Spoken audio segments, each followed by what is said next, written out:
दिवाली पूजन सामग्री लिस्ट। आज हम बात करने वाले हैं दीपावली के पूजन के लिए हमें किन किन सामग्री की आवश्यकता होगी। तो आप देख सकते हैं कि मैंने नंबर वाइज इसको डिवाइड करके रखा हुआ है। तो हम आज आपको पूजन सामग्री पूरी आपको डिटेल में बताने वाले हैं। तो नमस्कार दोस्तों, जय श्री राम, जय माता दी, राधे राधे। आशा करती हूँ कि आप सब लोग बहुत अच्छे होंगे और स्वागत है आप सभी का हमारे चैनल लिसनिंग जोन में। मेरे चैनल की तरफ से आप सभी लोगों को, जो भी भक्तजन, जो भी लोग ये वीडियो देख रहे हैं, उन सभी लोगों को मेरी तरफ से दीपावली की बहुत बहुत शुभकामनाएं। तो चलिए आज हम शुरू करते हैं दीपावली की सामग्री लिस्ट। सबसे पहले हमें आवश्यकता होगी चौकी की। उसको हम पाटा भी बोलते हैं, लकड़ी की होती है जो, तो आप लकड़ी की ही चौकी लीजिए। फिर हमें चौकी पे बिछाने के लिए एक लाल या पीला वस्त्र चाहिए, पीला कपड़ा चाहिए, जो हम चौकी के ऊपर उसको बिछा के रखेंगे। उसके बाद हमें जो मेन होता है, जिस दिन दीपावली होती है उस दिन गणेश जी और लक्ष्मी जी का पूजन होता है। तो हमें गणेश जी और लक्ष्मी जी की एक छोटी सी आप मूर्ति ले लीजिए, छोटी बड़ी जैसा भी आपको अच्छा लगे आप मूर्ति ले लीजिए उनकी। उसके बाद हमें चाहिए मिट्टी के दिए। आप बाज़ार से मिट्टी के दिए मंगवा लीजिए। और ऐसा नहीं है कि अगर आप कैंडल्स लगा रहे हैं तो आप मिट्टी के दिए नहीं मंगवाएंगे। मिट्टी के दिए मंगवाना बहुत शुभ होता है, तो आप कुछ थोड़े से मंगवा लीजिए, लेकिन मिट्टी के दिए अवश्य मंगवाइए। और उसके साथ में आपको एक बड़ा दिया भी चाहिए, एक मिट्टी का बड़ा दिया ले लीजिए और छोटे छोटे मंगवा लीजिए। उसके बाद आपको चाहिए रुई, क्योंकि हमें बाती बनानी होगी दिए में लगाने के लिए। और चाहिए सरसों का तेल, क्योंकि हम दिए में जब बाती लगाएंगे तो सरसों के तेल उसमें डालेंगे। उसके बाद हमें चाहिए एक चांदी का सिक्का। अगर आपके पास चांदी का सिक्का है तो आप पूजन में अवश्य रखिएगा। और फिर हमें चाहिए सप्तधान, 7 प्रकार की हमें चाहिए सप्तधान, आप ले लीजिए और वो बहुत शुभ मानी जाती हैं। फिर हमें खील और खिलौने चाहिए। खील खिलौने तो दीपावली के दिन बहुत शुभ होते हैं, जो प्रसाद के रूप में हम भगवान को अर्पित करते हैं। उसके साथ में आप मीठे वाले बतासे भी ले सकते हैं और बतासे भी खील खिलौने के साथ में आप रख सकते हैं। फिर हमें कुछ मिठाई चाहिए, जो भी आपको मिठाई पसंद हो। दिवाली पे तो बहुत सारी मिठाइयाँ आती हैं बाज़ार से, तो आप मिठाई ले लीजिए। और फल हमें चाहिए 5 प्रकार के।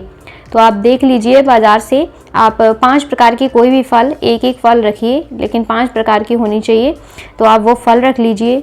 फिर हमें एक छोटे से कटोरी में हमें एक सूखी मेवा भी रखनी है, थोड़ी सी, हर प्रकार की आप सूखी मेवा थोड़ी थोड़ी आप वो भी रखिएगा। और फिर हमें फूल में कमल का फूल चाहिए, कमल का फूल और अन्य फूल भी आप ले लीजिए। अगर आपको कमल का फूल नहीं मिलता है तो गुलाब का फूल ज़रूर लीजिएगा। गुलाब के फूल आप अर्पित करिए माता लक्ष्मी को। और जब अगर आपको कमल का फूल मिलता भी है तो ऐसे ही आप अर्पित मत करिए, उसका जो कली मिलती है ना, उसको आप खिला के फिर आप अर्पित करिएगा। फिर हमें 16 श्रृंगार का सामान चाहिए, 16 नहीं तो जैसे जितने भी आपको मिल पाएँ, जितने भी आप चढ़ा पाएँ, आप श्रृंगार का सामान ज़रूर चढ़ाइए। और श्रृंगार के सामान में एक छोटी सी लाल चुनरी भी अवश्य रखिएगा। उसके बाद हमें चाहिए कमलगट्टा, कौड़ी, सुपारी। ये भी आप एक कटोरी में करके या एक प्लेट में करके आप अलग से 5 कौड़ी ले लीजिए, 5 कमलगट्टे ले लीजिए, 5 सुपारी ले लीजिए। ऐसे करके आप वो भी अर्पित करिएगा। फिर हमें एक तावे का कलश चाहिए, क्योंकि हमें कलश रखना है, तो तावे का एक कोई कलश ले लीजिए। और उस पर रखने के लिए आम या अशोक के पत्ते, या तो आप आम के पत्ते ले लीजिए या अशोक के पत्ते, जो भी आपको मिले आप वो ले लीजिए।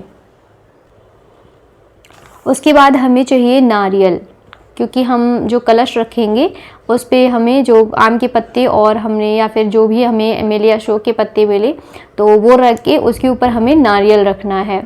फिर हमें घी चाहिए, घी का दीपक चाहिए, क्योंकि वो दिए जो हैं वो तो हम जलाएंगे ही सरसों के तेल से, लेकिन हमें पूजन करने के लिए, आरती करने के लिए एक घी का दीपक भी चाहिए। उसके बाद हमें एक लोटा जल रखेंगे भगवान को, क्योंकि प्रसाद चढ़ाएंगे तो वो पानी भी अवश्य पिएंगे ना, तो हमें जल भी रखना है उनके लिए। फिर हमें चाहिए सुपारी विष्णु जी के रूप में, या तो आप विष्णु जी की फ़ोटो या फिर कुछ भी, अगर आपके पास मूर्ति है, तस्वीर है, कैलेंडर है, कुछ भी है तो आप वो रख लीजिए। और अगर नहीं है तो आप एक सुपारी ले लीजिए और सुपारी को विष्णु जी के रूप में आप वहाँ पर उनके लक्ष्मी जी और गणेश जी के साथ में स्थापित कर सकते हैं।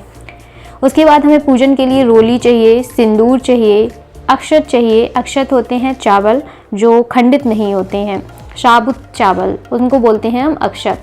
तो थोड़े से अक्षत ले लीजिए और एक हमें कलावा चाहिए, जो हम दीपावली के दिन अपने सभी घर वालों को आपको बांधना चाहिए कलावा। फिर हमें जनेऊ चाहिए भगवान जी को चढ़ाने के लिए, अर्पित करने के लिए। उसके बाद हमें पान के पत्ते चाहिए, 2 मिल जाएं तो ठीक है, था एक आप पान का पत्ता अवश्य लीजिएगा। उसके बाद हमें एक कटोरी में हल्दी की गांठ, 1 हल्दी की गांठ, 1 सुपारी, 1 सिक्का और थोड़े से अक्षत और 1 पुष्प, ये आप ज़रूर रख लीजिए, जिससे आप जब जैसे धनतेरस के दिन आप जो सामान लाते हैं वो आप जब पूजन करेंगे तो आपको इन सामग्रियों की आवश्यकता होगी। तो बाद में आप उठाएंगे, बाद में आप कलेक्ट करेंगे, उससे अच्छा है कि आप पहले से ही एक प्लेट में करके और इनको अलग रख लीजिए, जिससे आप जब पूजन करें तो आप सारा सामान वो उठा के और अच्छे से पूजा कर पाएँ। फिर हमें धूप बत्ती चाहिए और अगरबत्ती चाहिए।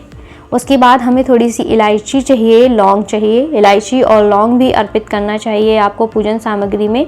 और एक आप झाड़ू मंगा लीजिए, छोटी सी झाड़ू का पूजन दीपावली के दिन बहुत शुभ माना जाता है, तो आप झाड़ू भी अवश्य ले लीजिए, एक छोटी सी झाड़ू मंगा लीजिए, उसका आप पूजन करिए।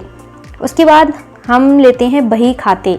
जैसे बहुत सारे लोग जो जॉब करते हैं वो तो ठीक है, बट जिन लोगों का बिजनेस होता है, जो अपना बिजनेस कर रहे हैं, दुकान है जिनकी, ठीक है, तो उनके पास बही खाते होते हैं। बही खाते होते हैं जिनमें वो अपना हिसाब करते हैं, हिसाब लिखते हैं डेली का। तो उन बही खातों की भी दीपावली के दिन पूजा की जाती है, उनका पूजन होता है। आप उनको लाकर उनमें पान के पत्ते, उनका जो फ्रंट पेज होता है ऐसे उस पर पान के पत्ते लगाए जाते हैं, शुभ लाभ लिखा जाता है, उस पर हम रोली, सिंदूर, अक्षत, विधिवत जैसे हम भगवान की पूजा करते हैं वैसे ही हम उसके फ्रंट पेज पे, फर्स्ट पेज पे हम उसकी भी पूजा करते हैं बही खाते की।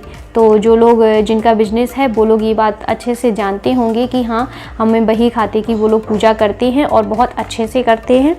तो ये थी हमारी सामग्री लिस्ट जो आप देख सकते हैं। अगर आप स्क्रीनशॉट लेना चाहें तो आप स्क्रीनशॉट ले सकते हैं, वरना आप वीडियो के माध्यम से इसको देख सकते हैं। तो आशा करती हूँ आपको ये वीडियो अच्छी लगी होगी और पूजन सामग्री भी आपको हर एक चीज़ डिटेल में समझ में आ गई होगी। एंड इसके बाद आपको पूजन कैसे करना है उसकी वीडियो भी बहुत जल्द आ जाएगी यूट्यूब चैनल पर, आप वो भी देखिएगा। और अगर ये वीडियो आपको अच्छी लगी है तो चैनल को सब्सक्राइब करें, बेल आइकन ज़रूर दबाएँ, जिससे आगे आने वाली वीडियोज़ भी आपको जल्द से जल्द नोटिफिकेशन उसका मिल जाए। वीडियो लाइक करें और अपने परिवारजनों के साथ शेयर अवश्य करें। इसी के साथ मैं मिलती हूँ आपसे नेक्स्ट वीडियो में। तब तक के लिए जय श्री राम एंड हैप्पी दिवाली आप सभी लोगों को।